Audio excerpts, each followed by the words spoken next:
નમસ્કાર. શ્રાવણના પવિત્ર માસમાં પરંપરાગત પર્વોની પધરામણી પરાકાષ્ઠા પર છે. ધાર્મિક, સાત્વિક, આધ્યાત્મિક આવેગો તોફાન પર છે. એમાં રાષ્ટ્ર પ્રેમ, ગઈકાલે ભાઈ બહેનનો પ્રેમ અને આવનારા સાતમ આઠમમાં કૃષ્ણ પ્રેમના નામ પર જુગતું પ્રેમ પુલકિત થશે. ખેર, સદભાવના, સૌહાર્દ, સંવાદ અને સહિષ્ણુતા એ રોટરીની ધરોહર છે. યોગાનું યોગ આજે સદભાવના દિવસ છે, ત્યારે આજના દિવસે આપણું અહોભાગ્ય છે કે આપણા આંગણે એક પ્રખર પ્રતિભાના ધની પધાર્યા છે, જેમનો પરિચય આપવો એક પડકાર છે. કારણ કે એ વ્યક્તિ નથી પણ એક સંસ્થા છે. શિક્ષણ અને સાહિત્યના ક્ષેત્રમાં એમણે પોતાના સંસ્કારોને સુકાર્યોથી સિંચન કરીને સુશોભિત જ નથી કર્યું, પણ એક ક્રાંતિ લાવી છે એમ કહીએ તો પણ અતિશયોક્તિ નહીં ગણાય. શિક્ષણ અને સાહિત્ય એનું જે સુરતમાં વર્તુળ છે એના નિર્વિવાદ કેન્દ્રબિંદુ કહી શકાય. સાહિત્ય અને શિક્ષણ જગત એમના સાનિધ્યમાં હૂંફ પણ મેળવે, હરણફાળ પણ પડે એવા આપણા આભૂષણ ડોક્ટર દક્ષેશ ઠાકર સાહેબ માટે એક જોરદાર અગાઉ પ્રેસિડેન્ટ ગોપાલે કીધું કે એમનો પરિચય આમ તો 4 શબ્દોમાં જ આપી શકાય. નામ તો સુના હોગા, નામ ही काफी है. આમ આપણા જેવા જો સરેરાશ કોઈ વ્યક્તિએ આમ તો જો પોતાનો બાયોડેટા આપવાનો હોય તો નામ, ઉંમર, કમર એટલે અભ્યાસ, વ્યવસાય એવું કંઈક આપણે આપીને પૂરું થાય. પણ એમની ઔપચારિક ઉપલબ્ધિઓ એટલી વિરાટ અને વિશાળ છે કે ક્રમાનુસાર એમને જો ફરી લખવું હોય તો સાહેબને પોતાને પણ અઘરું પડે. એટલે આપની ને સાહેબની પરવાનગીથી એમનો સંપૂર્ણ પ્રોફાઇલ હું શેર કરીશ. મને ખાતરી છે એ વાંચીને તમે પ્રભાવિત પણ થશો અને પ્રોત્સાહિત પણ થશો. છતાં ટૂંકાણમાં કહીએ તો બાલાસિનોર એમની જન્મભૂમિ, હવે સુરતને એમણે કર્મભૂમિ બનાવી છે. જન્મ તારીખ પ્રમાણે હજુ વરિષ્ઠ નાગરિક નથી થયા, પણ વિશિષ્ટ અને વિરલ વ્યક્તિત્વ તો એમને વારસાગત મળ્યું છે. એમના ગુરુબંધુ ડૉક્ટર શરદ ઠાકર એ ભલે તબીબી જગતના તજજ્ઞ છે, પણ એમણે પણ એક યજ્ઞ ઉપાડ્યું છે. અને જે ઉર્જાથી આ ઠાકર બંધુઓ સમાજનું ઉત્થાનમાં કાર્યરત છે એ ખરેખર તો સમાજથી મેળવેલ અનેક ગણું ભરત છે. અત્યંત તેજસ્વી કારકિર્દી, જેમાં સ્નાતક, અનુસ્નાતકમાં મેળવેલ ગોલ્ડ મેડલ્સ હોય કે પછી ડોક્ટરેટ કરીને મેળવેલી જળહળતી સિદ્ધિ હોય, મોડાસા કોલેજના પ્રિન્સિપલથી લઈને મધ્યપ્રદેશના ગવર્નરના OSD હોય કે વડાલીથી લઈને વાઇસ ચાન્સલર અને હાલમાં વનિતા વિશ્રામના પ્રોવોસ્ટમાં છે, એ એમની સક્રિયતા દર્શાવે છે. એ સિવાય અસંખ્ય એવોર્ડ્સ અને જાહેર સન્માન, સેંકડો સંસ્થાઓમાં સભ્યપદ તેમજ કાયમી આમંત્રિત મહેમાનનો મોભો, કંઈ કેટલાય સેમિનાર, વર્કશોપ, કોન્ફરન્સ તેઓએ કર્યા છે. આ ઉપરાંત અનેક પુસ્તકોના ઓથર છે, એડિટર છે. અગણિત વિમોચન કર્યા છે એમણે અને અસંખ્ય કાર્યક્રમોને મુખ્ય મહેમાન થઈને શોભાવ્યા છે. અને હજારોની સંખ્યામાં એમણે વ્યાખ્યાનો આપ્યા છે. આજે આપણે પણ આનંદિત છીએ, ઉત્તેજિત છીએ, આંદોલિત છીએ એમને સાંભળવા માટે. કારણ કે એમનું ફક્ત વ્યાખ્યાન ન હોય, એમાં આહ્વાન પણ હોય, સાથે અભિયાન પણ હોય. એમના અવાજમાં હુંકાર હોય, એમના શબ્દોમાં શૃંગાર હોય, એમની અભિવ્યક્તિમાં ઊંડાણ હોય. એવો વિષયને પકડી રાખે, શ્રોતાઓને જકડી રાખે. એટલે હવે એમની અને આપની વચ્ચે વધુ અવરોધ ન બનીને આજનો જે વિષય છે जिंदगी की रेसिपी, एमा जिंदगी जख्मों से भरी है, वक्त को मरहम बनाना सीख लो, हारना तो है ही मौत के सामने, फिलहाल जिंदगी से जीतना सीख लो। એની તર્જ પર જિંદગીનું હેતુ અને દુઃખ અને સુખ વચ્ચેનો હેતુના તર્ક, તથ્ય, તારણ, તાત્પર્ય આપણે સમજવાની કોશિશ કરીશું. એકાગ્રતાથી સાંભળશો તો તમને જિંદગીની ફિલસફીનું એક અનેરું હાથું લઈને તમે જશો. માટે મોબાઈલ વાઇબ્રેન્ટ મોડ પર અને મૂડ અને મગજ, મોબાઈલ સાયલેન્ટ મોડ પર અને મૂડ અને મગજ વાઇબ્રેન્ટ મોડ પર મૂકવું આવકાર્ય છે અને અનિવાર્ય પણ છે. આભાર, નમસ્કાર. ડૉક્ટર સાહેબ મંચ આપણે આનંદ કરવા આપ્યો છે.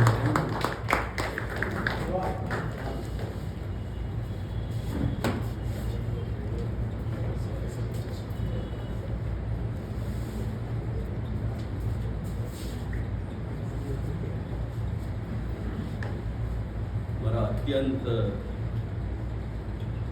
આત્મીય તુષારભાઈ અને રોટરી ક્લબના શાનદાર અને જાનદાર મિત્રો, ગઝલનો શેર છે કે સાંજ છે ચિઠ્ઠી મળી છે શું જવાબો આપશું, કે સાંજ છે ચિઠ્ઠી મળી છે ને શું જવાબો આપશું, રૂબરૂમાં એમને મળશું ને ગુલાબો આપશું. સાંજ હોય, વરસાદી સાંજ હોય, સ્વજનો હોય, પ્રિયજનો હોય અને એમને મળવાનો એક આનંદ. આમ તો બકુલ ત્રિપાઠી આપણે બહુ મોટા હાસ્યકાર, એમણે એમ કહ્યું છે કે વરસાદની એક સાંજ, પ્રિય સખી અને ભજીયા, આ ત્રણ એક સાથે ક્યારેય ભેગા થઈ શકતા નથી. આ ત્રણેય એક સાથે કોઈના નસીબમાં હોતું નથી. વરસાદની સાંજ હોય, પ્રિય સખી હોય તો ભજીયાની વ્યવસ્થા ના હોય. ભજીયા હોય, વરસાદની સાંજ હોય તો સાથે ગમતી વ્યક્તિ ન આવી હોય. ભજીયા હોય, પ્રિયજન પણ હોય તો વરસાદ ન હોય. મને લાગે છે કે વરસાદ છે, પ્રિયજનો છે, કદાચ ભજીયા હશે.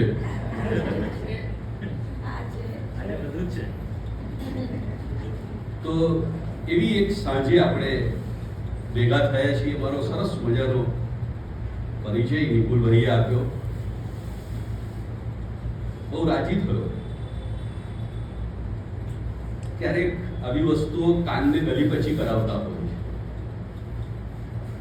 પણ એ જ્યારે વાત કરતા હતા ત્યારે લગભગ 9-10 વર્ષ પહેલાનો એક પ્રસંગ મને યાદ આવ્યો. નડિયાદમાં એક શિક્ષકોના અધિવેશનમાં ત્યાંના શિક્ષણ અધિકારીએ મને લેક્ચર્સ માટે કીનોટ સ્પીકર તરીકે સાંપ્રત સમયમાં શિક્ષણ વ્યવસ્થા વિશે વાત કરવા બોલાવેલો અને આચાર્ય સંઘનું અધિવેશન હતું, શિક્ષકોનું પણ નહીં. અને એક આચાર્ય મારો પરિચય આપતા હતા અને એટલા બધા ઉત્સાહમાં કે અમારા છે ને ગામમાં એક કહેવત છે કે એક સરસ મજાની પંક્તિ છે લોકગીતની, ભજનની, કે ઘોડે ચડીને વીરે ભેરવાને માર્યો, ઘોડા ઉપર ચડીને વીરે ભેરવાને માર્યો.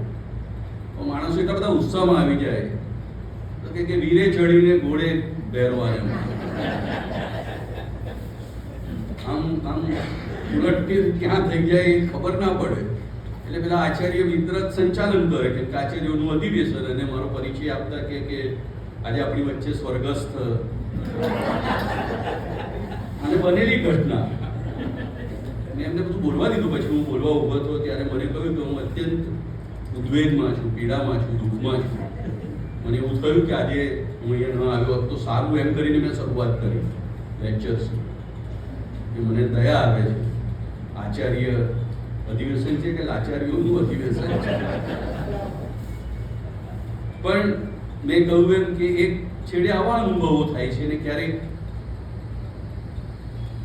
થોડાક માણસોની વચ્ચે વાત કરવાની આવે અને આવો સરસ પરિચય. મને કહ્યું કે ધૂનમાંથી એન્જિનિયર થઈ ગયા. આમાં સાહિત્યને પણ નુકસાન ગયું અને કદાચ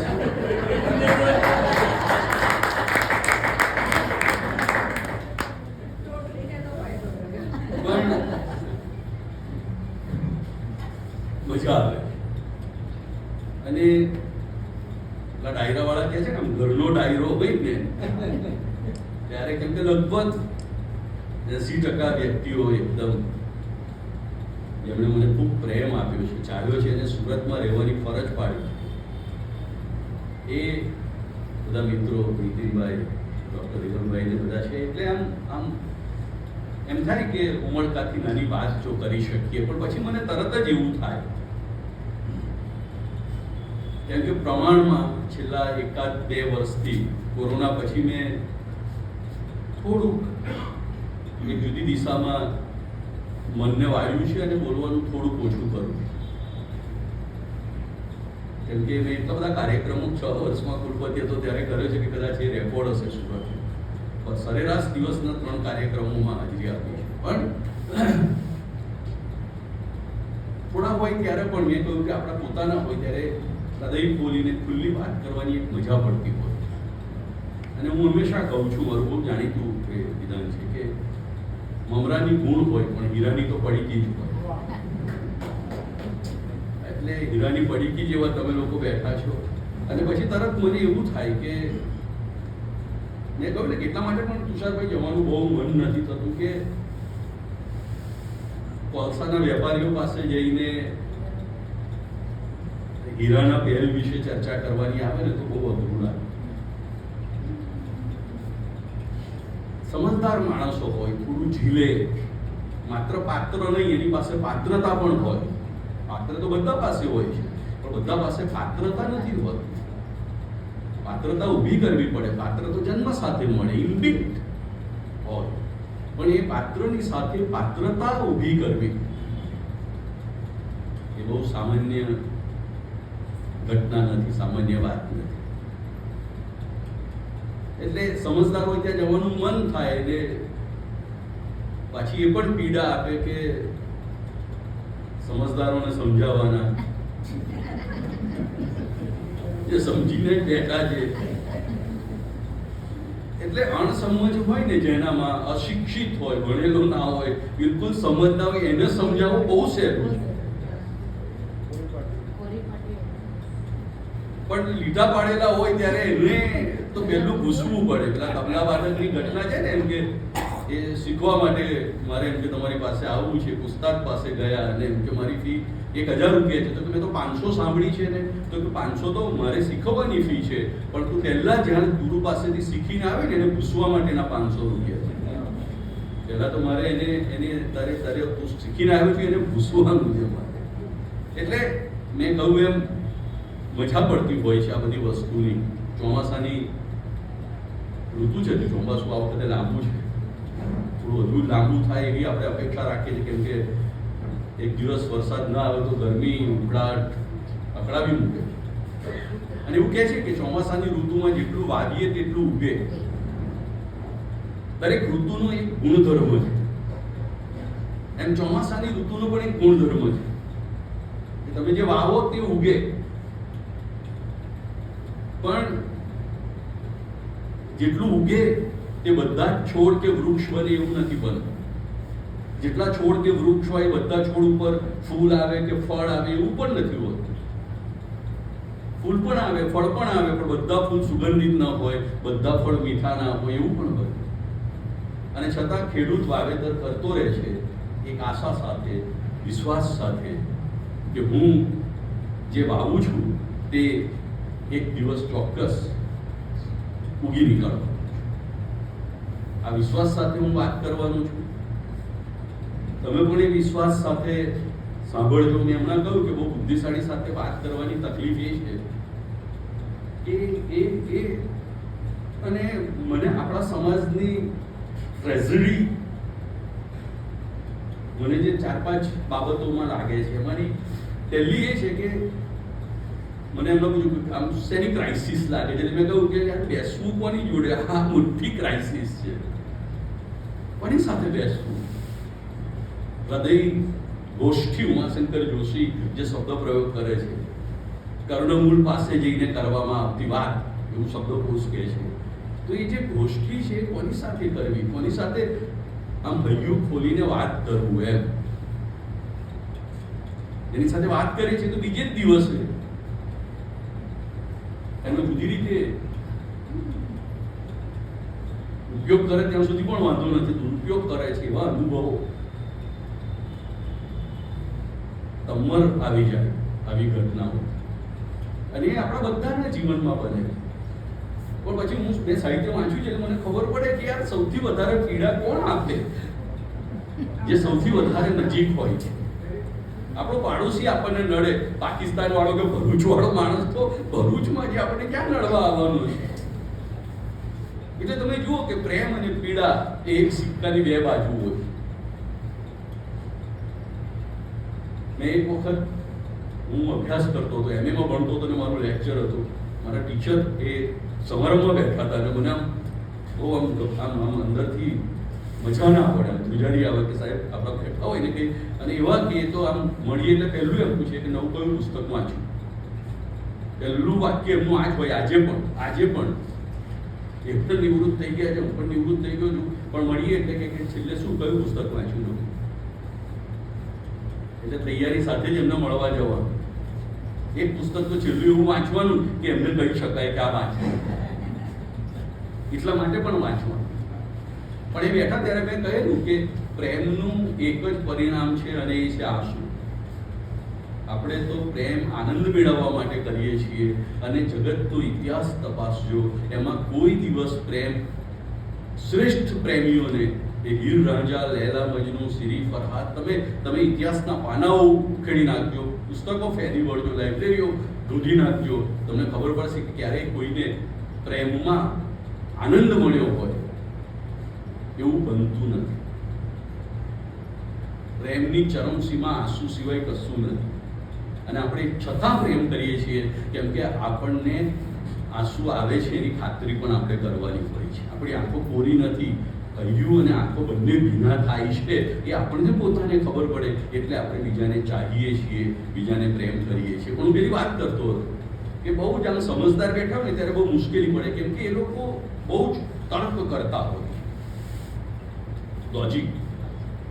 અને માણસની આ જિંદગીની રેસીપી પર જ હું વાત કરું છું. હા, તમે એને કનેક્ટ થજો એ વાત સાથે. હવે હું આ વિષય વિશે બોલીશ ને તમે શાંતિથી સાંભળજો એવું બધું નથી હોતું. વાત શરૂ થઈ ગયેલી છે.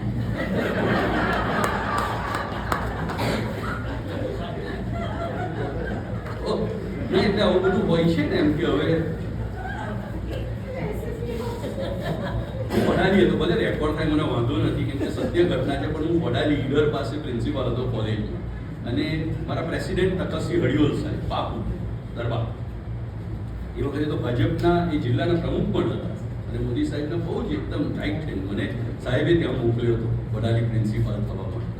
ત્યાં કોઈ પ્રિન્સિપાલ નથી, દરબારોનું ગામ, અને માથા ભાગે દર 15 દિવસ મહિને એકાદી હત્યા થાય એવા ગામમાં 10 વર્ષથી કોઈ આચાર્ય નહીં, અને સાહેબે જે જગ્યાનું ભૂમિપૂજન કર્યું કેશુભાઈ અને મોદી સાહેબ, અને ત્યાં કોઈ આચાર્ય નામ રહેલું. મને કીધું ત્યાં પ્રિન્સિપાલ તરીકે જા, અને મને ખબર નહીં વડાલી ક્યાં.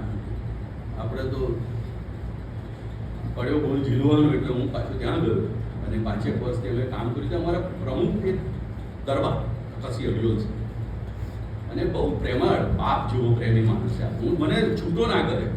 મને મોડાસા કોલેજમાં હું સિલેક્ટ થયો અને મારે હાજર થવાનું, તો રાત્રે 11 વાગે એમના પત્ની રડ્યા ત્યારે મારા કાગળ પર એમને સહી કરી કે મારે એમને નથી જવાનું. આવો માણસ.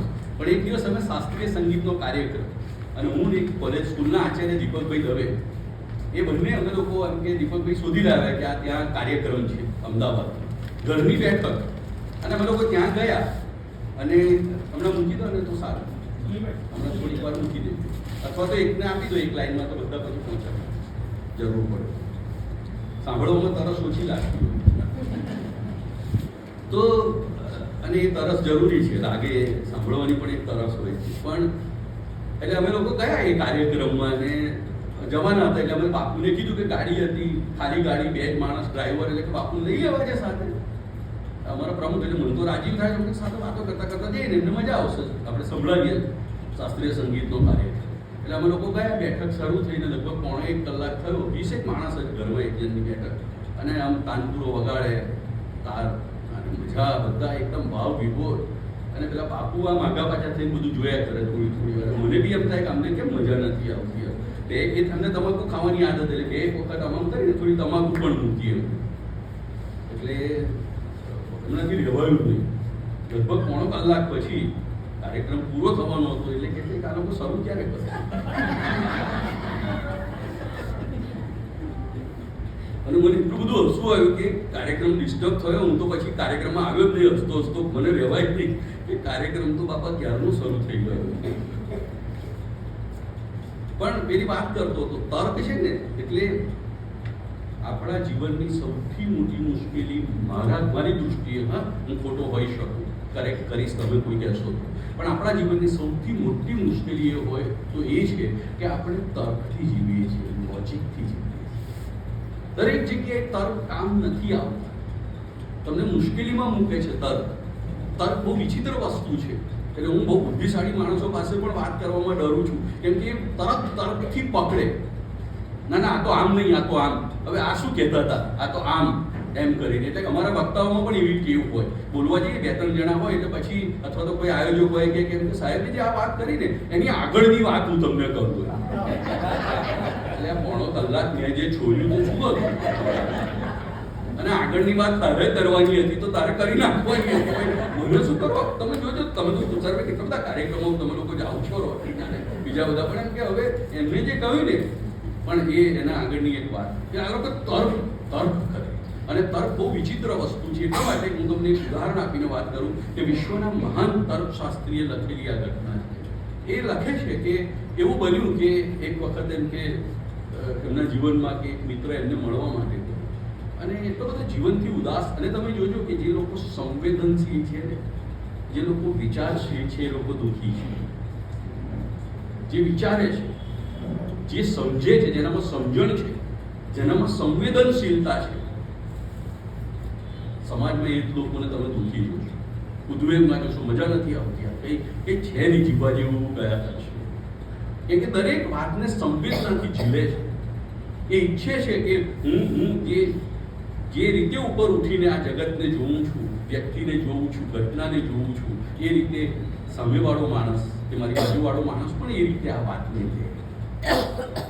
એટલે પેલો બહુ દુઃખી, અને એટલો બધો દુઃખી કે એમ કે આ જગત જીવવા જેવું નથી. બહુ મજાની વાત છે. હું આટલી વાત કરીને બેસી જાઉં ને તો આ જમણવારનો ખર્ચો નીકળી જાય એવો સરસ પ્રસંગ. એટલે કે કેમ તને એવું કેમ લાગે છે? અરે કે દરેક વાતમાં મને એવું લાગે છે, દરેક વાતમાં એવું લાગે છે કે આ જો ને આ બ્રેડ છે ને મારા હાથમાં, તો કે હા આ બ્રેડ ઉપર હું બટર લગાવું અને આમ ઉછાળું હવામાં, તો જે બાજુ બટર હોય ને એ જ બાજુ બ્રેડ ધૂળમાં પડે. હજુ હસવાની વાત તો હવે તો કે એવું કેમ? આ ભગવાને જે દુનિયા બનાવી એમાં આ અન્યાય કેમ છે કે હું બટર લગાવું, એ બટર વાળી બ્રેડ જ ધૂળમાં કેમ પડે છે, હાથમાંથી પડી જાય તો? અરે એવું ના હોય યાર, કે દરેક વખત એવું ના થાય, કોઈ વાર એવું ન પણ થાય. એમ કે અરે એવું જ થાય છે કે ચાલ કે લે આમ કરીને બટર લગાડ્યું અને પેલા મિત્રોને સમજાવવા માટે, અને બ્રેડ આમ કરીને આમ ફેંકી. જીવનમાં પહેલી વખત એવું બન્યું કે બટર હતું એ બાજુ બ્રેડ ના પડે. પહેલી નહીં, એને જાતે જ ફેંકી છે, મિત્રએ નહીં, જાતે જ ફેંકી. અને એવું બન્યું એટલે કીધું કે જો હું કહેતો હતો ને, પેલો મિત્ર સમજાવે છે, અરે યાર આ દુનિયા જીવવા જેવી છે. દરેક વખત એવું ના થાય કે બટર લગાવીએ કે ધૂળમાં એ જ ભાગ પડે. એવું જીવનમાં દર વખતે ના બને. તું ખોટો છે તો હું ખોટો નથી, મેં બટર ખોટી જગ્યાએ ખોટી સાઈડે લગાવ્યું.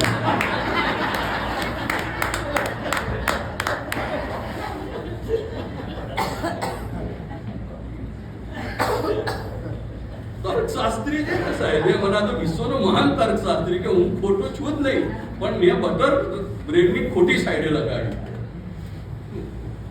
એટલે મેં કહ્યું કે તર્કશાસ્ત્રી સાથે વાત કરવા જેવી ને એ અઘરા વિષયોમાંનો એક વિષય. પણ મેં કહ્યું એમ કે એમની સાથે વાત કરવાની એક અંદરથી સાવધ રહેવાની પણ એક મજા હોય. બૌદ્ધિક સાથે વાત કરવાની એની એક મજા હું પોતે લેવાનું છું ને તમે પણ મને લાગે છે કે એ વસ્તુને જોયા કરો. તો જે વિષયની આપણે વાત શરૂ કરી છે અને મેં કહ્યું કે જીવનમાં પ્રશ્નો કેવી રીતે શરૂ થાય છે, જેને આપણે જીવન, જિંદગી, હયાત, લાઈફ એમ કહીએ છીએ. કવિ કહે છે ને નરસિંહ કે નામ રૂપ જુજવા અંતે તો હેમનું હેમ હોય. આ નામ રૂપ જુજવા છે, પછી તો બધું એમનું એમ છે. સાહેબ કેવું મજાનું લખીને ગયા, આપણે ક્યાંથી ક્યાં ગયા, કેવી મજાની સવાર થતી હતી આપણી. બીજમાં વૃક્ષતું વૃક્ષમાં બીજતું જુજવે રૂપે અનંત ભાસે. બીજમાં વૃક્ષતું, બીજમાં જ વૃક્ષ રૂપે તું છે અને વૃક્ષમાં પાછું બીજ છે.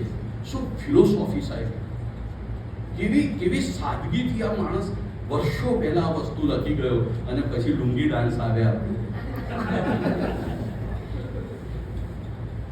ક્યાંથી ક્યાં પોએટ્રીને, જીવનને.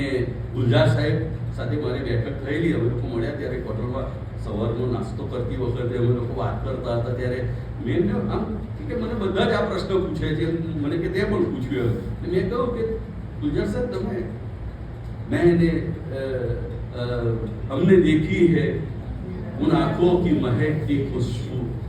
ઓ ભાઈ, શું આ કવિતાની પંક્તિ, આ પોએટ્રી શું છે એ તો આપણે ખાલી સાંભળીને આ કાર્યથી કાઢી નાખીએ છીએ. આ એક પંક્તિ વિશે 2 કલાક વાત થાય. हमने देखी है उन आंखों की महकती खुशबू.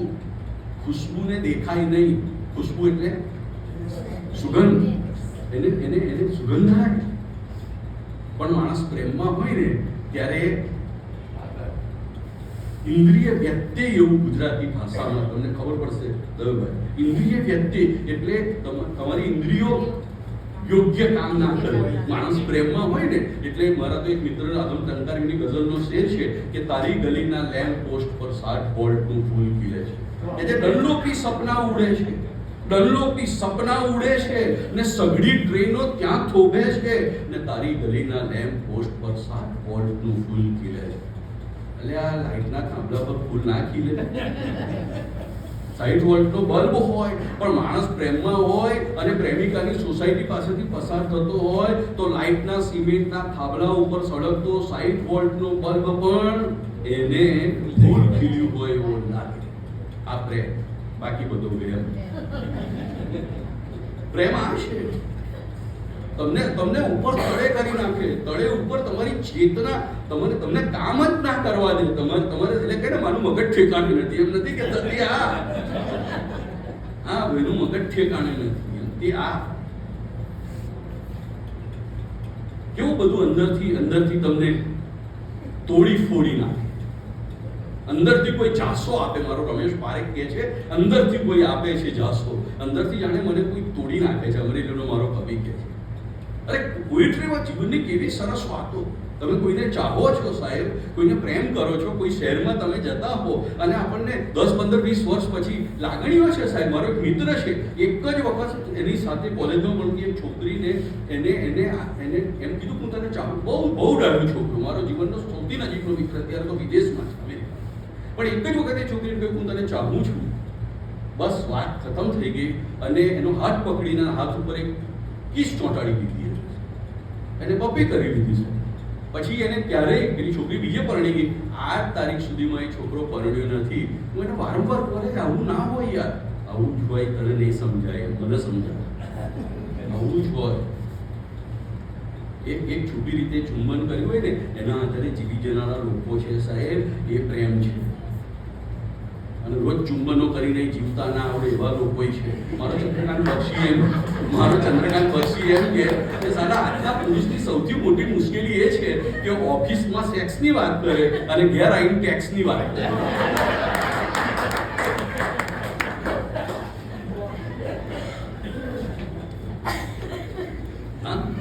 તમે લોકો લગભગ આમ બધા સમજદાર છો અને વયસ્ક છો એટલે મન ખોલીને વાત કરો છો અને બહુ એક ઉચ્ચ કક્ષાએ જોજો આ વસ્તુને. મને છીછરું વસ્તુ એટલે મને અંદરથી બહુ ગિલ્ટ ફીલ થાય.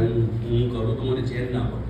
હું બહુ એ ઉપર ઉઠીને વાત કરું છું. એટલે તમે ઉપર ઉઠીને સાંભળવાનો પ્રયત્ન કરો, અટકી ના જતા. જે વાત છે એની સપાટી ઉપર, એ વાતની સપાટી ઉપર તમે ના નહીં તો મજા નહીં પડે બોલીને. તો આ જે આખી વાત છે તમે જુઓ, કે જ્યાં જે કરવાનું છે, વાત એ છે કે જ્યાં માણસે જ્યારે જે કરવાનું છે તે આપણે જ્યાં હોઈએ ત્યાં નથી હોતા. આ જીવનની સૌથી મોટી કમનસીબી એ છે. આપણું શરીર અહીં હોય ને આત્મા બીજે ભટકે. હું મારા છોકરાઓને દીકરીઓને યુનિવર્સિટીમાં કહેતો હોઉં છું, તમે અહીં બેઠા છો પણ તમારું મન તો ડુમ્મસ ભટકે છે. પેલો ગયો છે 11:30 મળવાનું છે ને 11 વાગ્યા છે, કેવી રીતે પહોંચે? ભલી વાર ના આવે.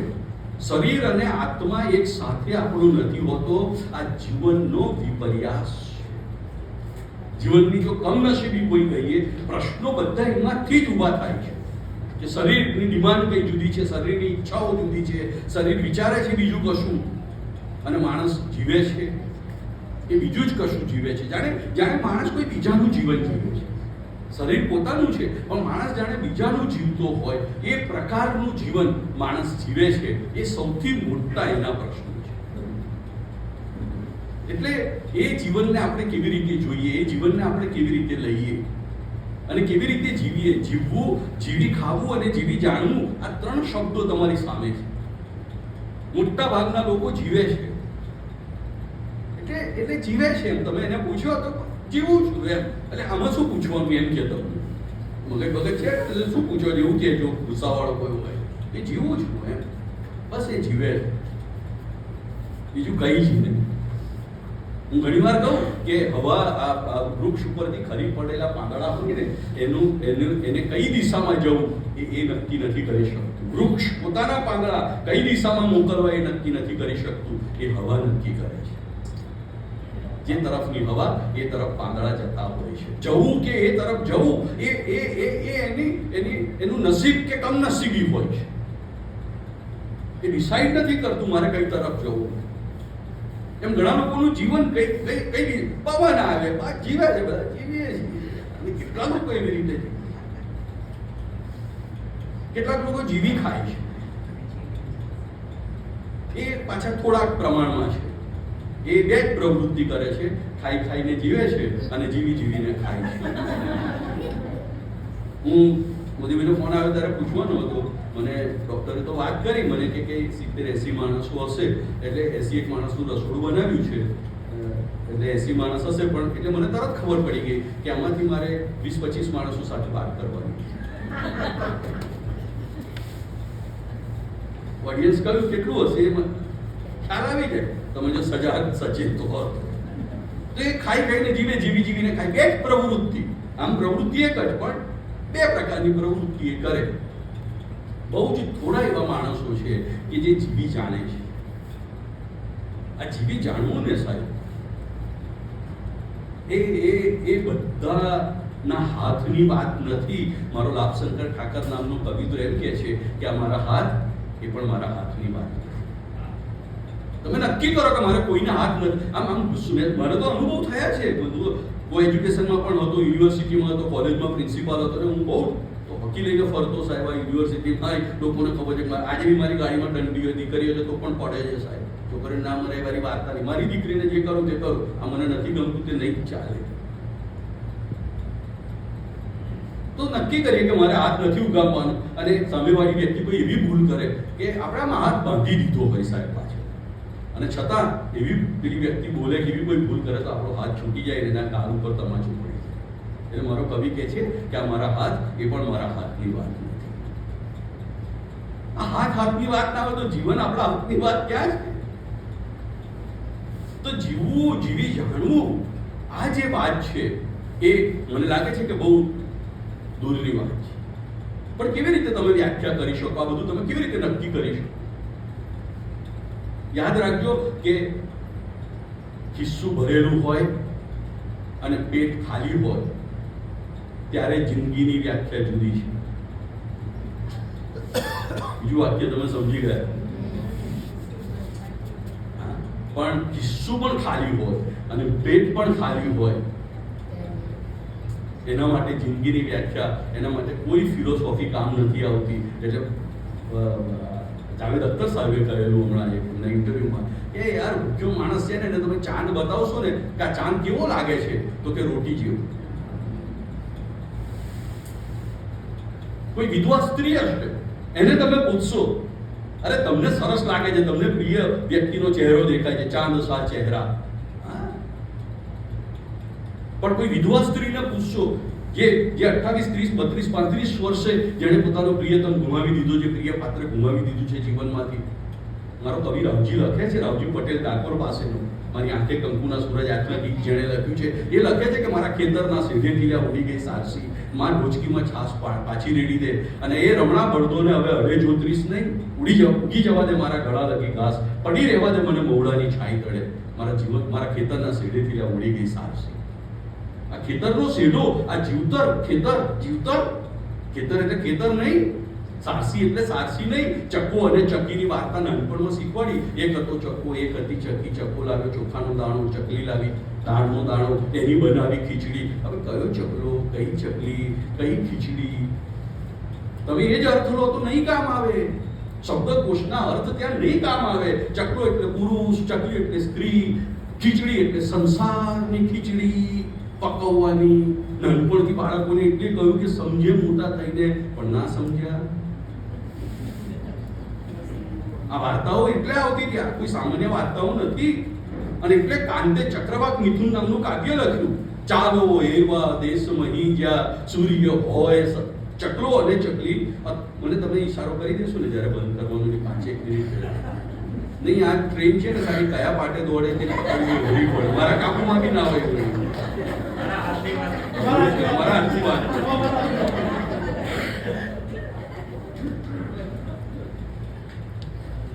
જનરલી કેટલા વાગે તમે મોટા ભાગે? આ તો હું મન ખોલીને વાત એટલા માટે કે તો ચક્રવાક મિથુન નામનું કાવ્ય લખ્યું. અને ચકલો ને ચકલી એકબીજાને અનહદ ચાહે છે. સાહેબ જુઓ, પ્રેમની ફિલસૂફી જુઓ. ચકલો એટલે પુરુષ બુદ્ધિશાળી હોય, ચકલી એટલે સ્ત્રી લાગણીશીલ હોય.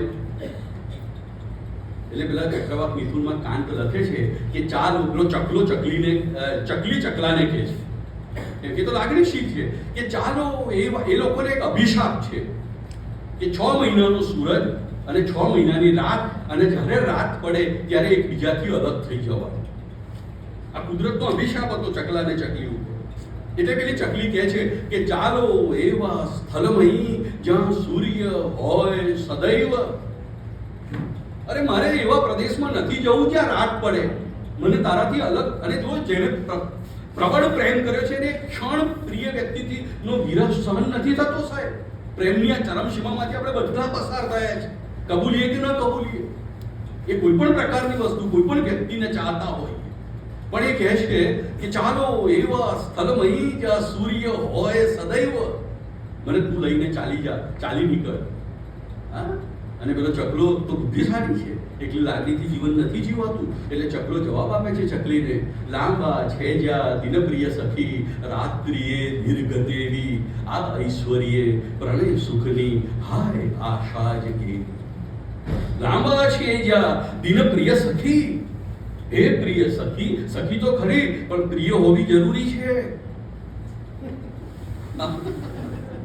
એની મજા છે, ખબર પડે ને, એક હાસ્ય વચ્ચે એટલે ખબર પડે કે પહોંચે છે એની મજા.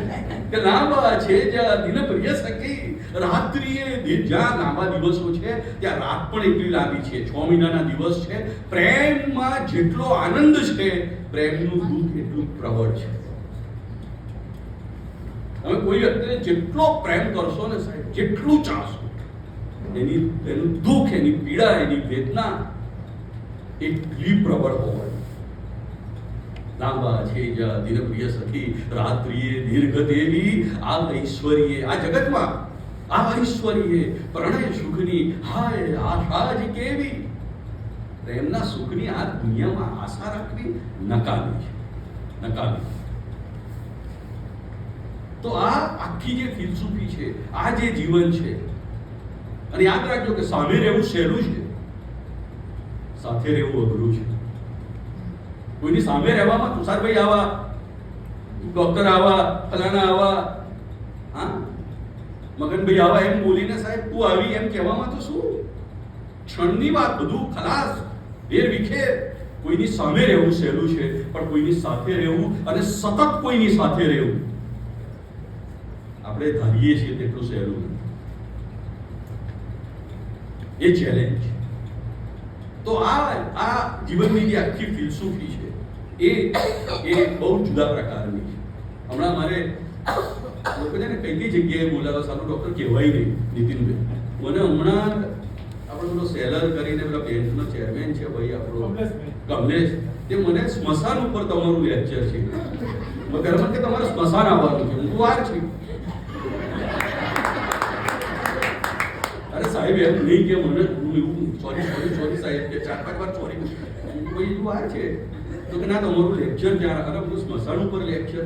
તો કે સાહેબ સ્મશાન ઉપર લેક્ચર રાખ્યું છે અને મૃત્યુ વિશે બોલવાનું છે. 250 માણસો સ્મશાન ઉપર બેઠા અને રવિવારની એક સવારે 250 માણસની સામે મૃત્યુ વિશે મેં 1.5 કલાક જેવી વાત કરી ત્યાં.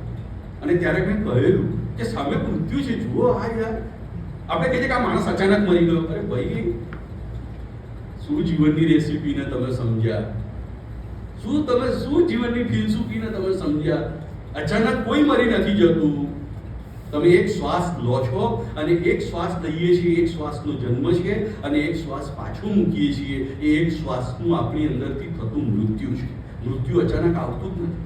મારો સુરેશ જોશી એમ કે મૃત્યુ તો સતત મારા ખભા ઉપર હાથ મૂકીને મારી સાથે ને સાથે મારા ડગલે ને પગલે મારી સાથે ચાલતું આવે છે. અચાનક આમ મરી ગયો માણસ. અચાનક તેથી કશું અચાનક થતું નથી. કુદરતમાં કશું અચાનક નથી બન્યું. હું બીજી એક વસ્તુ કહી દઉં કે ઈશ્વરના દરબારમાં કુદરતમાં ક્યાંય દુઃખ જેવી વસ્તુ નથી. હા, હું તમને આટલી જ ફિલસૂફી આ એક જ વાત, આટલો મુદ્દો સમજીને જશો ને પેલું બધું હસવામાં કાઢી નાખજો. આ મુદ્દો યાદ રાખજો કે કોઈ એમ કે મને એમ કે સારું જવા દે ને, પેલા જે પેલો તર્કશાસ્ત્રી કહેતો તેમ કે જીવન જીવવા જેવું નથી એવું જોઈ કે કોઈ કહેતો હોય તો એને એ જીવન સમજ્યો જ નથી. જીવનમાં દુઃખ જેવું કશું નથી. હું તમને સમજાવું એ વાતને નિરાંતે. કશું નથી. દુઃખ એ માણસની નિર્મિતિ છે. કુદરતમાં ક્યાંય દુઃખ નથી. આનંદ સિવાય કુદરતમાં ક્યાંય, કુદરતના કોઈ તત્વોમાં દુઃખ નથી. દુઃખ માણસે પેદા કર્યું છે. અને એટલી હદે ગમવા લાગ્યું છે દુઃખ. એવા ગલગલિયા કરે, એટલે ખંજવાળ આવે ને આમ ખંજવાળે કામ લોહી નીકળે, મજા આવે. ખરજવું થયું હોય તો નહીં, કેટલાક ખરજવું, કેટલાક લોકોને જીભે ખરજવું થયું હોય એમ બોલવું. વક્તા હોય એવા એમ થાય કે આને સાલા જીભે ખરજવું થયું.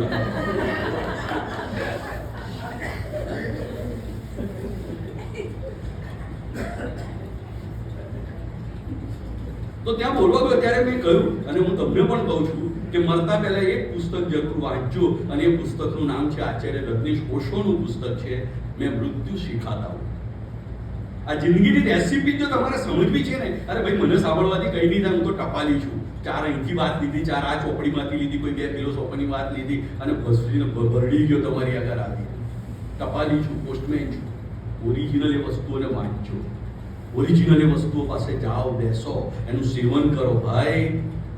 એનો જે નશો છે ને સાહેબ, એક વખત જઈ ગયો, ઉઠવાનું મન નહીં થાય તમને એ લોકો પાસેથી. નીચે ફ્રોઈડ, શું માણસો જીવનની કેવી કિટ્સ, બાયરન, શૈલી શું લખીને ગયા છે. તમે જુઓ તો ખરા કેવી વસ્તુ. ઓશો એમ કહે છે મેં મૃત્યુ શીખાતા હું. જીવનમાં પહેલી વખત કોઈ બાબાએ આવું કીધું એવા પહેલો બાવો છે. બધા એમ કહે હું જીવન જીવતા શીખવાડો, એને એમ કીધું મેં મૃત્યુ શીખાતા. અને તર્કમાં 100 વર્ષમાં આવો માણસ લોજિકમાં હજુ જન્મ્યો નથી. આવતા 100 વર્ષ સુધી હજુ જન્મે એવું મને લાગતું નથી. એ એમ કે છે, હું નથી કહેતો, એમ કે મેં મૃત્યુ શીખાતા હું. અને એ એમ કે છે પુસ્તકમાં કે જે માણસને મરતા આવડી ગયું ને સાહેબ, જે માણસ મૃત્યુને જાણી ગયો ને, એ જીવનને બહુ સરસ રીતે જાણી લે છે. આપણી તકલીફ જ એ છે કે મૃત્યુથી એટલા બધા ડરીએ છીએ કે એની પાસે બેસવા, એની સાથે વાત કરવા તૈયાર. બેસો, મૃત્યુને પાસે બેસાડો. આવો, અહીંયા જ પ્રાર્થના સભા થશે સાહેબ, આવો, બેસ મારી સાથે.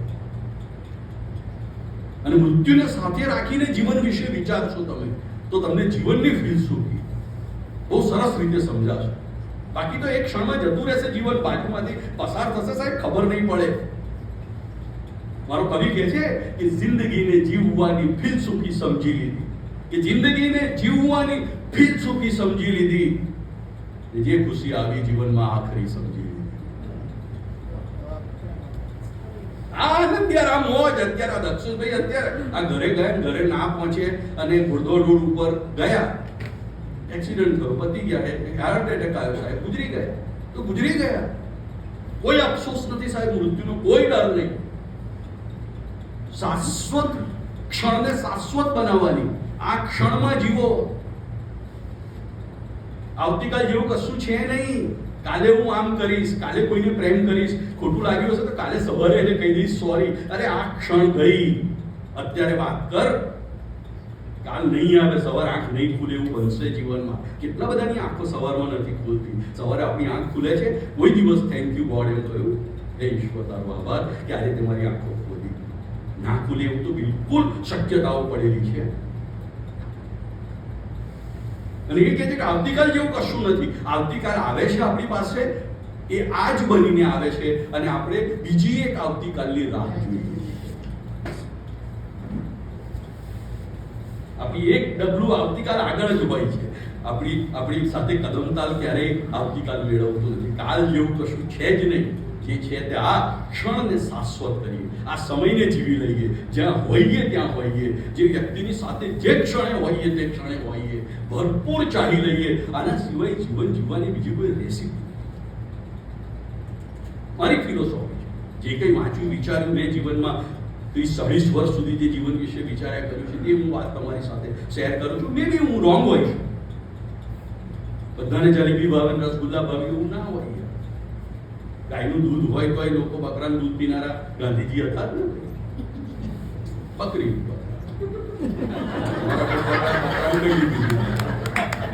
રેકોર્ડ થાય બહુ શબ્દોમાં આ છે. ગાંધીજી વળી બકરાનું ક્યાંથી પીતા?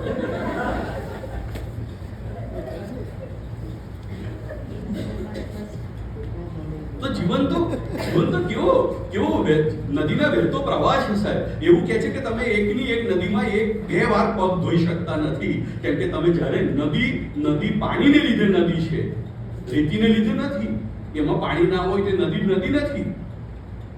તો એક જ નદીમાં બે વાર પગ ના ધોઈ શકાય. તમે પગ ધોઈને બહાર નીકળો, ફરી પગ ધોવા માટે જાઓ ત્યારે નદી બદલાઈ ગયેલી હોય છે. કેમ કે પેલું પાણી તો આગળ જતું રહ્યું, બીજું પાણી આવે છે. તમે બીજી નદીમાં પગ ધુઓ છો, એની એ નદીમાં પગ ધોતા નથી. એટલે મારા કવિએ ગઝલના એક શેરમાં કહેવું પડ્યું કે ખૂણે ઊભો રહીને વિચારતો રહ્યો ને પાસેથી જે ગઈ એ જિંદગી હતી. એટલે જિંદગી જીવવા માટે છે, વિચારવા માટે નથી. રાત ઊંઘવા માટે છે, પથારી પાથરવા માટે નથી. લોકો 4 વાર પથારીઓ ફેરવે, આમ જમણી બાજુ ને ડાબી બાજુ, અને પથારી પોતાની ફેરવે ત્યાં સુધી વાંધો જ નથી.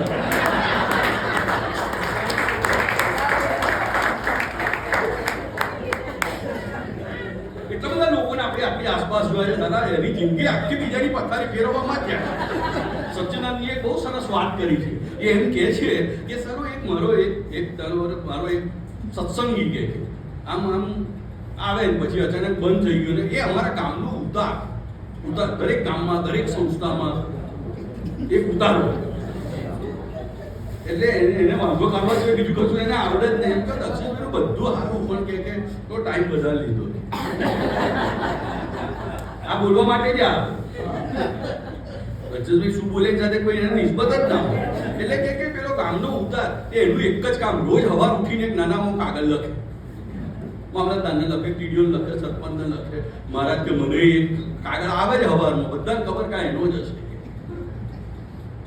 આખું ગામ ભેગું થઈને કે બાપજી તમે આ ગામમાં આ વર્ષોથી 30 વર્ષથી અહીંયા રહો છો, અમારું અનાજ પાણી, દાડા પાણી બધું ખાધું તમે, અને આ બધા સુધાર્યા ગામે ગામ જઈને લોકોને સુધારો છો, અને આને તમે સુધારી શક્યા નહીં છે. એટલે બાપજી કે આ વાત સાચી નથી, સુધારી મેં બી હાથ ધોઈ નાખ્યા, નહીં સુધરે. જવા દો ને યાર, એને કરવા દો. બાપજી કે 6 મહિના પછી અચાનક પ્રગટ થયો મારી કથામાં. આઈને બેઠો, પહેલી રૂમમાં બેસી ગયો. એટલે મને બી આમ 2-3 વખત જોયું, હું ડિસ્ટર્બ થઈ ગયો. આજે કઈથી ભાઈ પ્રગટ થયો 6 મહિને. આખી મારી કથા પારાયણ પૂરું થયું, ઉભો થઈને મારી પાસે આવ્યો કે બાપજી કે મારું હૃદય પરિવર્તન થયું છે. હું ચોંકી ગયો કે તારું હૃદય પરિવર્તન, હૃદય છે એવું પૂછવાનું મન થયું. પણ કે બાપજી કે મેં પૂછ્યું નહીં. પણ પછી એને મને એમ કહ્યું કે મારે હવે સમાજની સેવા કરવી છે, મને કોઈ રસ્તો બતાવો, મને માર્ગ બતાવો, ઉપાય બતાવો, મારે શું કરવું જોઈએ. બાપજી કે મેં એટલું જ કીધું કે કોઈ નડતો નહીં. તારા સમાજ સેવા કરવા માટે કશું કરવાની જરૂર નથી. કોઈને નડતો નહીં. આનાથી મોટી તારી સમાજ સેવા બીજી કોઈ હોઈ શકે નહીં. સમાજમાં આવા લોકો પણ છે. તો આ જે જિંદગી છે, આ જિંદગીને જે સમજવાની છે, जिंदगी की सफर में गुजर जाते हैं जो मकाम फिर कभी नहीं आता. खाली सांभळीने साहेब भूली गया. जीवन में उतार्યું नहीं कि जिंदगी की सफर में गुजर जाते हैं जो मकाम फिर कभी नहीं आता. તમે બે વ્યક્તિ મળ્યા છો, હું ને તુષારભાઈ આજે મળ્યા છીએ, હું ને નિકુલભાઈ આજે મળ્યા છીએ. હું તમારામાંથી કોઈની સાથે આજે મળ્યો છું. માનો કે હું ડોક્ટરને રોજ મળતો હોઉં, પણ હું આજે મળ્યો છું. આવતીકાલે હું આજ નહીં હોઉં. તમે જેને મળ્યા છો એ વ્યક્તિ આવતીકાલે આજ નથી. આ સમજવામાં ઉતાવળ કરજો. ક્ષણે ક્ષણે જે સજીવ છે એ નવતા ધારણ કરે છે. ચેતના એકની એક જગ્યાએ સ્થિર રહેતી નથી, એનો સ્વભાવ નથી. આજ મૂળમાં હું નહીં હોઉં, કાલે મને ફરી લેક્ચર આપવા બોલાવશો. આજે તો મેં ખરેખર એવું જ કહીને આવ્યો હતો, 10-15 મિનિટ જરા બોલી આવું, યાર કંઈ કરવાનું નથી, શું આમાં જે 2-4 વાતો કરી આવીશું. અહીં આવ્યા પછી મને એમ તો કરી ના યાર, આમ મને મજા પડે છે વાત કરવાની. ભાઈ કોણે આ બધું રચ્યું? કોણ આ ચેતનાને પરિમાર્જિત કરે છે? કયું તત્વ છે? તમારી આંખોમાં દેખાતો ચહેરા પરનું હાસ્ય, આનંદ તમે ઝીલો છો, આ બધી તમને તરત ખબર પડે કે બેસવાનું નહીં. ભાઈ ઉત્તમ વક્તા તો એ છે કે શ્રોતાને પારખે, તાળીઓ પડવાની રાહ ના જુએ.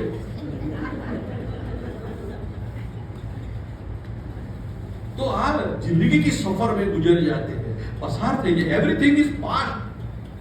કશું આપણી પાસે રહેતું નથી સાહેબ, કશું. અને છતાં બધું આપણી પાસે કરી લેવું છે. આપણે ધન પ્રાપ્તિ, પદ પ્રાપ્તિ, મેં હમણાં કહેલું વાઇસ ચાન્સેલર વીર નર્મદ દક્ષિણ ગુજરાત. ભાઈ મને લોકો એટલે પ્રેમ કરીને નીતિનભાઈ હું લેવા દેવા યાર, કે બીજા કોઈને બી હવે તો હું આ તો મને મારા અત્યંત 2-3 મિત્રો પ્રિયજન નામો આવે છે, તો બીજા કોઈને શું લેવા દેવા? કિસ ખેત કી મૂલી યાર.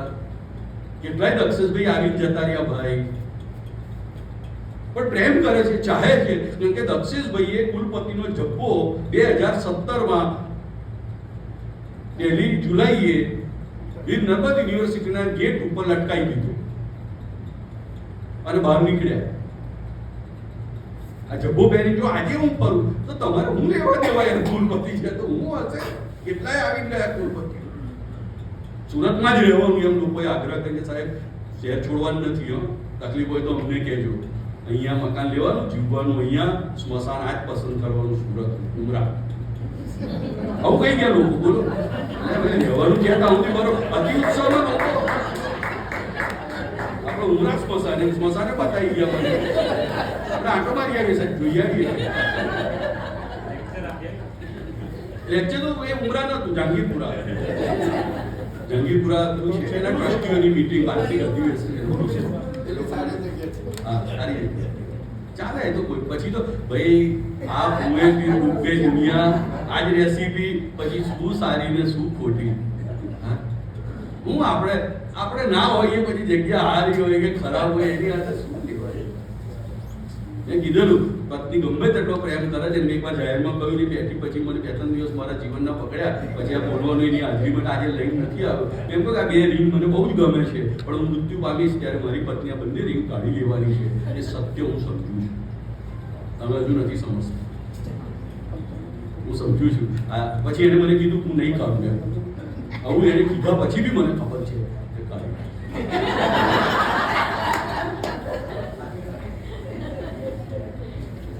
જીવનના આ સત્યને જો તમે સમજી ગયા ને એનો અર્થ એ નહીં કે નહીં કાઢવાની. આ તો બરોબર, કોઈને લઈને ગરીબને આપવાનું, એટલું દાન કરવાનું. હું નથી કહેતો કામ પહેરેલી રાખી એ જ પ્રેમ છે, એ વાત તો નથી કહેતો. તમે એવી રીતે નહીં લેતા વાત. હું જે રીતે કહું છું એ કક્ષાએ ઉઠીને વાત નહીં લીધી, પણ એ તમને સમજવું જોઈએ કે ગમે તેટલો પ્રેમ છે સાહેબ, પદ પ્રતિષ્ઠા પૈસો પ્રેમ કશું સ્મશાન સુધી સાથે નથી આવતું. सौहार्द की बुलंदी तो एक पल का तमाशा है, जिस डाल पे बैठे हो वो टूट भी सकती है. सौहार्द की बुलंदी एक पल का तमाशा है. તમે જે ડાળે બેઠા છે તો ક્યારેક ને ક્યારેક તૂટવાની છે. એ સત્ય જો આપણે સમજી જઈએ તો મને લાગે છે કે આપણો બેરો પાર થાય. તો આજે જીવન છે, આજે જિંદગી છે, પ્રત્યેક ક્ષણને એક ઉત્સવ કેવી રીતે કરી શકું એ હું કહું છું કે હું કરી શકું છું એમ નહીં માનતા. હું આ ક્ષણને એક ઉત્સવ તરીકે અત્યારે ઉજવી રહ્યો છું. પણ એ સીમા સુધી, એ ક્ષેત્ર સુધી હજુ ઊભી નથી જઈ શક્યો, ટ્રાય કરું છું પણ મારી ગતિ એ દિશામાં ચોક્કસ છે. તો હું પ્રત્યેક ક્ષણને એક ઉત્સવ તરીકે, ટાગોરને કોઈએ પૂછ્યું એક પત્રકારે કે તમારી જાતિ કઈ, તમારો ધર્મ કયો, રવિન્દ્રનાથ ટાગોરને, અને ટાગોરે જવાબ આપ્યો કે ઉત્સવ અમાર જાતિ, આનંદ અમાર પુત્ર. ઉત્સવ એ મારી જાતિ છે અને આનંદ એ મારું પુત્ર છે. કેવી સરસ મજાની વાત એ માણસ, અને પ્રત્યેક માણસ માટે તો આ જ છે. આનંદ એ આપણું પુત્ર છે. અને મેં કહ્યું કે કુદરતના જીવનમાં આનંદ સિવાય આપણે સુખના આનંદ સમજી બેઠા છીએ. આ પછી બીજી મોકાણ છે, એના વિશે કલાક વાત થાય ગઈ, હું કરીશ નહીં.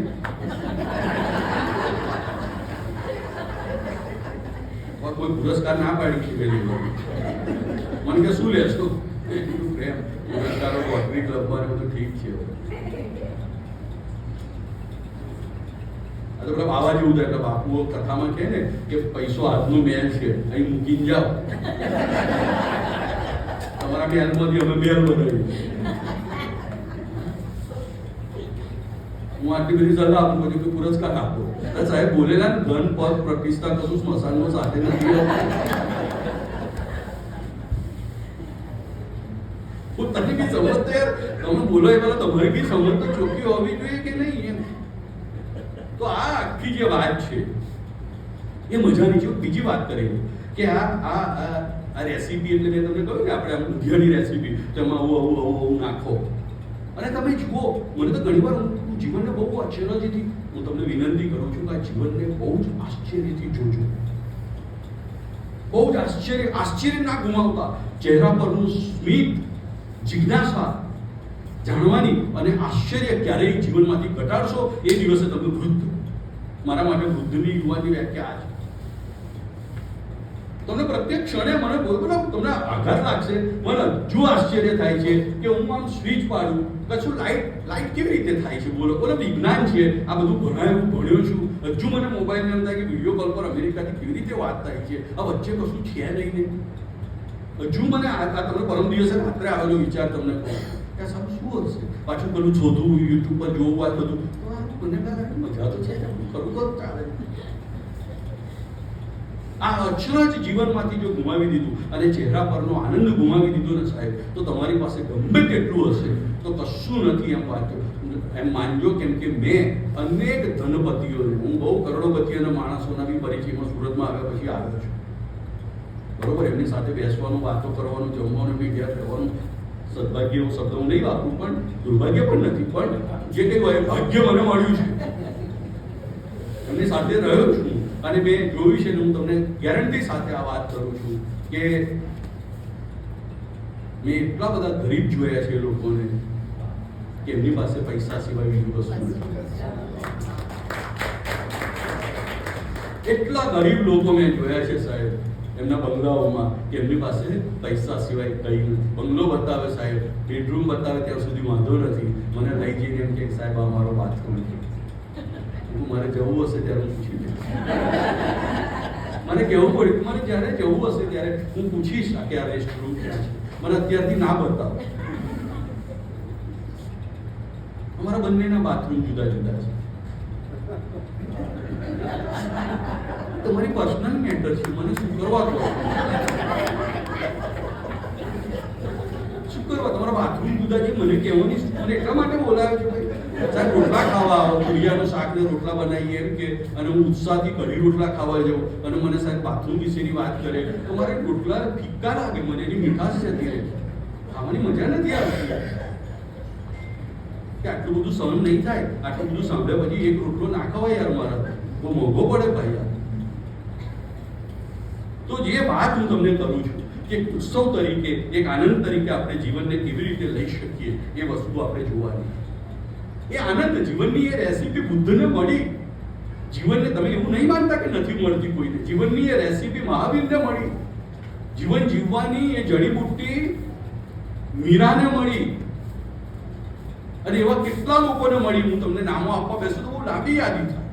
આ લોકોને એ રેસીપી મળી છે, સમજ્યા છે, જાણી છે જીવન જીવવાની ફિલસૂફીને, રેસીપીને. એ લોકોએ આપણને કેમ ના મળે? કેમ કે એ લોકોએ શાંતિ અને આનંદની શોધમાં મહેનત છોડ્યા.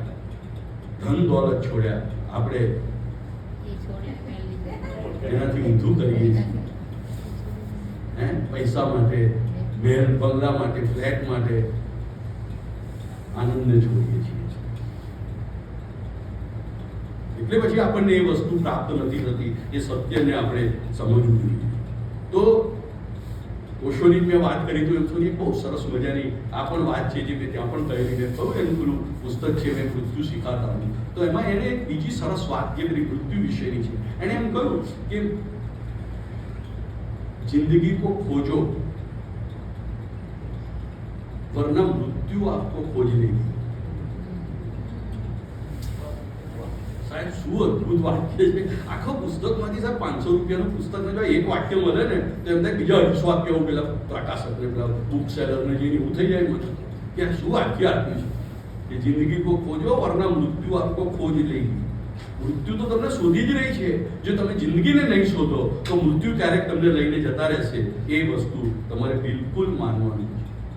બાકી ક્ષણ બનવું આપણે તો કહીએ છીએ કે જિંદગી ક્ષણ બનવું. બાકી એ ખબર છે મારું ઓજસ પાલનપુરી એમ લખે કે મારી હસ્તી મારી પાછળ એ રીતે વિસરાઈ ગઈ કે આંગળી જળમાંથી નીકળી ને જગા ભૂલાઈ ગઈ. કિસ કેતકી મુલી સાહેબ જુઓ ને ફોટા લટકી ગયા સાહેબ માણસો. મારા તમારો ફોટો કંઈક કર્યું હશે તો એ લટકતો હશે. બાકી ઘરમાં એક પીડી ઉધી રહે. છોકરાનો છોકરો આવતા રોગ પણ છે કે બહાર કાઢો. ફોટો જૂનો થઈ ગયો. ચકલી માળા બનાવે છે, પાછળ કચરો પાડે છે, બંગાળમાં આપી દો. એટલે પેલાને કેવું પડ્યું કે શું નાના શું મોટા, એક દિવસ દિવાલ ઉપર ટીંગાઈ જવાના ફોટા. શું નાના શું મોટા. આ જે નશો નથી સત્તાનું ચડ્યું ને સાહેબ, એ આવું સરસ સાહિત્ય વાંચી, આવા ફિલોસોફરોને વાંચીને સાંભળીને એમ થયું કે યાર આ બધું તો બધું ઠીક છે. બનતા માણસોને મળીએ, પ્રેમ કરીએ, એનાથી આગળ કોઈ વસ્તુ નથી. એક છેલ્લી વાત મારે તમને કરવી છે. સુખ વિશેની જે વાત આપણે કરતા હતા, સુખ દુઃખ વિશેની વાત. મોહમ્મદ માંકડનું એક પુસ્તક છે સુખ એટલે, અને એમાં એક લેખમાં એમણે એક બહુ સરસ આખા પુસ્તકમાંથી મેં 3 જ વાક્યો પકડ્યા છે. એ સુખની વ્યાખ્યા આપતા કહે છે કે સુખ એટલે કે પોતાના બગીચામાં ઉગેલા ફૂલોમાંથી ઉત્તમ પ્રકારનો ગજરો બનાવવાની કળા. આખા વાક્યની નીચે પોતાના બગીચામાં શબ્દની નીચે હું અંડરલાઈન કરું છું. આપણી તકલીફ એ છે કે મારે એમ કે લાલ ગુલાબ નથી ઉગતું અને સામેવાળાના બગીચામાં લાલ ઉગે છે, એમાં તમે તમારા પીળા ગુલાબનું સૌંદર્ય ગુમાવી દે છો. હું ઘણીવાર કહું કે આપણે ત્યાં સિંગલ ડોરનું ફ્રીજ હોય અને સામેવાળા ડબલ ડોરનું ફ્રીજ આવે તો આપણા ફ્રીજની ઠંડક ઓછી થઈ જાય.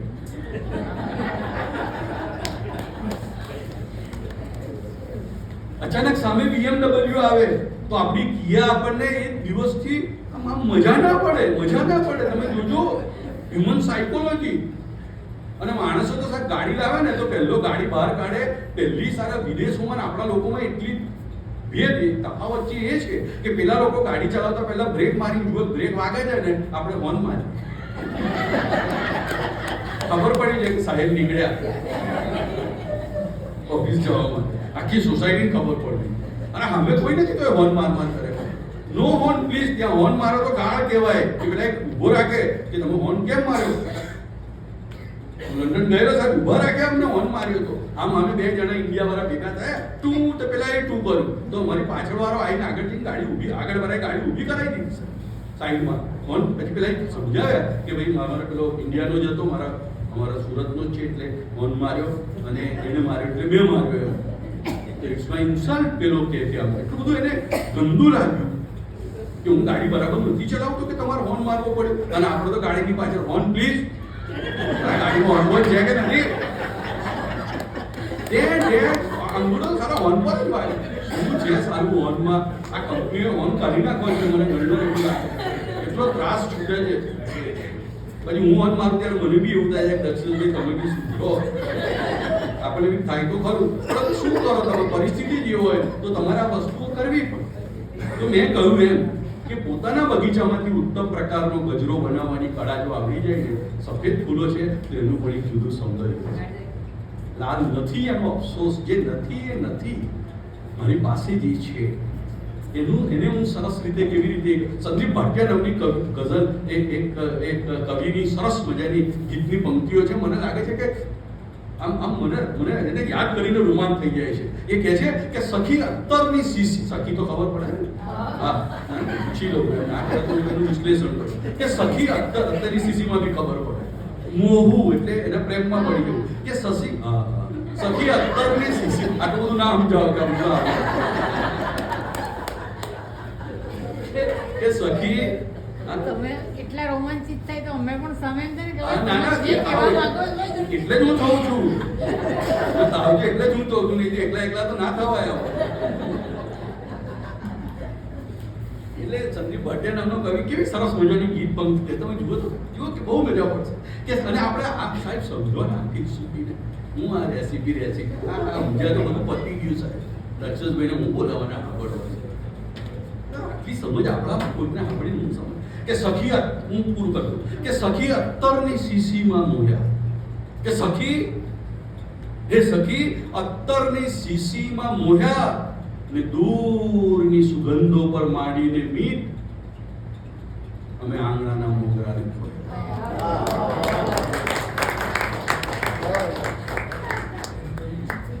સખી અત્તરની સીસીમાં મોહ્યા કે દૂરની સુગંધો પર માંડીને મીઠ અમે આંગણાના મોગરાને ખોયા.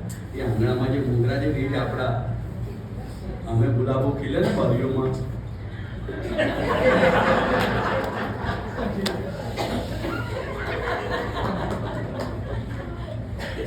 મેં કહ્યું એમ કે એટલી બધી વાતો થઈ શકે આ બધી વસ્તુઓ વિશે, પણ સમયની પણ એક પાબંદી હોય. બાકી એનાથી એમ થાય કે ક્યારેક પારાયણ બેસાડવું જોઈએ 5, 7, 10 દિવસ સુધી વિષયો વિશે વાત થાય રોજ 1 કલાક, 1.5 કલાક, 2 કલાક, અને વાતો કરતા જઈએ અને મજા પડતી જાય. આ ઇંગ્લિશ થવાતું હોય છે. જ્યારે હું તમારી સાથે વાત કરતો હોઉં છું તો જુઓ મારી જાતને મેં કેવી કરેક્ટ કરી. હોર્નની વાત કરી તો મને તરત યાદ આવ્યું કેમ કે મારો અત્યારે સિંગલ હોર્ન થઈ ગયો છે. એટલે આજે મને ટાઈમ ના મળ્યો એટલે હું એ ગાડી મૂકીને કાલે હું નવો હોર્ન નખાવાનો. એટલે મને તરત વાત કરતી વખતે થયું કે દક્ષેશભાઈ ઓડિયો વિડીયો જુદો નહીં રાખવાનો. હા મને પુરસ્કાર મળ્યો તે આ મળ્યો. હું આટલું અહીંયાથી લઈને જઈશ રોટરીમાં કે આપણે જે બોલીએ તે જીવવાનું. એવો પ્રયત્ન તો કરો. જીવાતું હોય છે એવું નથી જીવાતું. એવો પ્રયત્ન કરીએ કે આપણે જે બોલીએ કોઈ આપણને સાંભળે છે, કોઈ આપણને સમજે છે, કોઈને આપણા શબ્દો સ્પર્શે છે, તો આપણે એવું નહીં થવાનું કે કાલે ખોટા પડે. બાકી મોટાભાગે એવું બનતું હોય છે કે જેની દેવ ગણીને પ્રતિષ્ઠા કરીએ એના પગ હંમેશા કાદવમાં જ હોય છે. અને એટલે એમ થાય કે હવે બધું ઠીક આપણું બોલે છે ને લોકો. દક્ષેશભાઈ જાણીએ છીએ કુલપતિ હતા ત્યારે પેલા જોડતી નતો પેલું લીધા હતા એ લીધા હોય ને ત્યાં ના બોલાય. લેનારા નથી બોલી સર. સરસ્વતી આવતી જ નથી સર. આ સરસ્વતી આવે લક્ષ્મી આવે એક સાથે તો રહે જ નહીં. પણ સંતોષ છે આપણે એમ થાય કે આમાં આ કોઈ ધનપતિને ના મળે એવું શબ્દપતિને આદર સત્કાર પ્રેમ મળતો હોય. તમારા જેવા સુરતના દિગ્ગજ લોકો, તમે એક સંસ્થા સાથે સેવાનો, મેં કહેલું એક વખત તુષારભાઈના કાર્યક્રમમાં કે સેવાનો ગોવર્ધન ઉચકીને તમે લોકો ચાલો છો. અને જીવનની રેસીપી તો આ છે. પોસેક્સ નામની નવલકથાની અંદર એમ કહ્યું છે વિશ્વની મહાન નવલકથાઓમાંની એક પોસેક્સ નામની નવલકથાની અંદર નવલકથાકારે આખી નવલકથાનું છેલ્લું વાક્ય છે અને એમાં એવું લખ્યું છે કે સુખ બીજાઓને આપવામાં રહેલું છે. કોઈને આપશો તો તમે સુખી થશો. હા, મુઠ્ઠી લઈને બેસી રહેશો તો પકડવા ના જતા. સુખ છે ને પતંગિયા જેવું છે. તમે પકડવા જાઓ ને પતંગિયા, હું નાનપણમાં પકડવા જતા અમે લોકો, ના પકડાય. પતંગિયા જેવું છે. પણ જો તમે શાંતિથી એક ખૂણામાં બારી પાસે બેસો, ટેબલ ખુરશી લઈને તમારું કામમાં વ્યસ્ત હો, મસ્ત હો, તમારા કામમાં કશું લખતા હો, કશું વાંચતા હો, તો પતંગિયો તમારા ખભા પર આવીને બેસી જાય ને તમને ખબર બી ના પડે. તમારા ખભે આવીને બેસે. આ સુખ પતંગિયા જેવું છે. તમે તમારા કામમાં વ્યસ્ત રહો, તમારા આનંદમાં મસ્ત રહો. આ સુખ છે ને. નહીં તો પછી ઘરમાં ટીવી સેટ હશે, સોફા સેટ હશે, ડાઇનિંગ સેટ હશે, ટી સેટ હશે, આ બધા સેટ હશે, છતાં અપસેટ રહીશું. મને સહન કર્યો એ માટે તમારો આભાર.